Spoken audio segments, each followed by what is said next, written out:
करीब 37 दिन से चल रहा ईरान युद्ध रुकने के आसार अब दिखने लगे हैं। ईरान और अमेरिका दोनों को सीज फायर का प्रस्ताव मिल चुका है। अगर प्रस्ताव पर दोनों पक्षों में सहमति बनती है तो स्ट्रेट ऑफ हॉर्मुज तुरंत खोल दिया जाएगा। क्या है ये पूरा प्रस्ताव, जानने के लिए सीधा जुड़ते हैं हमारे वरिष्ठ सहयोगी लक्ष्मण रॉय से। तो लक्ष्मण जी, आपसे यही जानना चाहेंगे कि सीज फायर को लेकर ये पूरा प्रस्ताव क्या है, क्या इस तरह के आसार वाकई बनते हुए दिख रहे हैं? अब जंग जो छिड़ी हुई है बीते 37 दिन से, क्या इस पर विराम लग सकता है जल्द ही? देखिए, दरअसल ये प्रस्ताव क्या है इस पर मैं आगे चल के आपको बताऊंगा, लेकिन उससे बड़ी खबर यह है कि प्रस्ताव मिला है ईरान को। ईरान ने आधिकारिक तौर पर स्वीकार किया है। दरअसल एक प्रस्ताव तैयार किया गया है। ये प्रस्ताव ईरान को भी दिया गया है और यूएस को भी दिया गया है।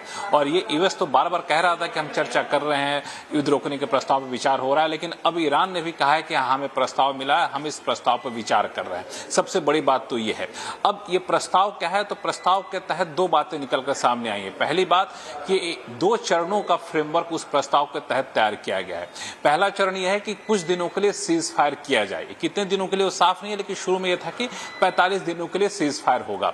और जैसे ही सीज फायर होगा, युद्ध रुकेगा, तुरंत स्टेट ऑफ हॉर्मुज खोल दिया जाएगा। तो उस प्रस्ताव के मुताबिक सोमवार, मंगलवार यानी आज या कल में युद्ध रोक दिया जाएगा और जैसे ही युद्ध रुकेगा स्टेट ऑफ हॉर्मुज खोल दिया जाएगा और फिर बातचीत होगी। और बातचीत के बाद दूसरे चरण का जो फ्रेमवर्क है उसके तहत युद्ध पूरी तरह से रोक दिया जाएगा।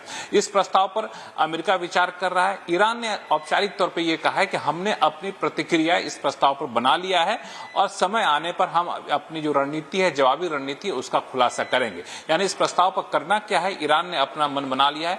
क्या कब बताएंगे वो समय आने पर बताएंगे, इसका खुलासा भी ईरान ने नहीं किया, कब बताएंगे।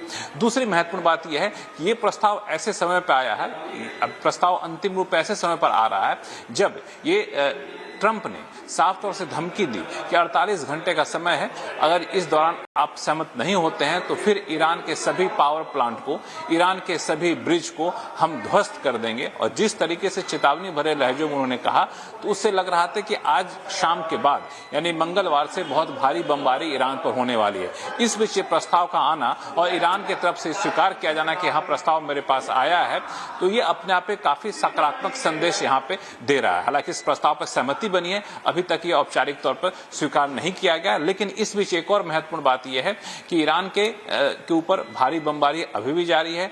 मिसाइल के हमले, ड्रोन के हमले दोनों तरफ से लगातार अभी भी जारी है, लेकिन प्रस्ताव पर बातचीत भी अभी जारी है। जी, बहुत बहुत शुक्रिया लक्ष्मण जी इस पूरी जानकारी के लिए। तो जिस तरह से लक्ष्मण जी बता रहे थे कि एक बार फिर से ट्रंप ने ईरान को धमकी दी है और ये जो धमकी है वो पहले से ज्यादा बड़ी और सीरियस दिख रही है। इतना ही नहीं, ईरान में नुकसान के बाद बड़े हमलों के लिए यूएस ने सबसे भयानक हथियारों की तैनाती करना भी शुरू कर दिया है। अमेरिका से कार्गो शिप में टोमहॉक से ज्यादा घातक मिसाइलें ईरान फ्रंट पर पहुंच रही हैं। तो वहीं हॉर्मुज स्ट्रेट पर कब्जे के लिए ट्रंप ने रॉयल गोताखोरों की फोर्स भी लगा दी है। ईरान युद्ध से निकलने के लिए उतावले हो चुके ट्रंप ने तेहरान पर कहर ढाने का आदेश दिया है, लेकिन इसके साथ ही अमेरिका को 2 ऑपरेशन और करने हैं। पहला, हॉर्मुज स्ट्रेट पर ईरान की नाकेबंदी को तोड़ना, दूसरा ईरान के यूरेनियम पर कब्जा। जिस तरह युद्ध में अमेरिका के जंगी लड़ाके आसमान के अखाड़े से टपक रहे हैं, जिस तरह सुपर पावर के जंगी जेट और हेलीकॉप्टर के चीथड़े उड़ रहे हैं, उससे युद्ध के भयानक राउंड में पहुंचने की तस्दीक होती जा रही है।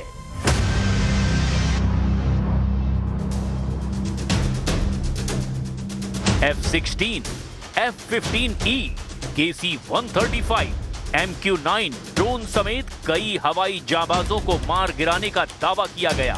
और ये सब तब हुआ जब अमेरिकी राष्ट्रपति डोनाल्ड ट्रंप कई बार दावा कर चुके हैं कि ईरान के सभी एयर डिफेंस सिस्टम उन्होंने तबाह कर दिए हैं। लेकिन ट्रंप ने ऐसे हथियार को युद्ध में उतार दिया है जिसकी मार से ईरान को कोई बचा नहीं पाएगा।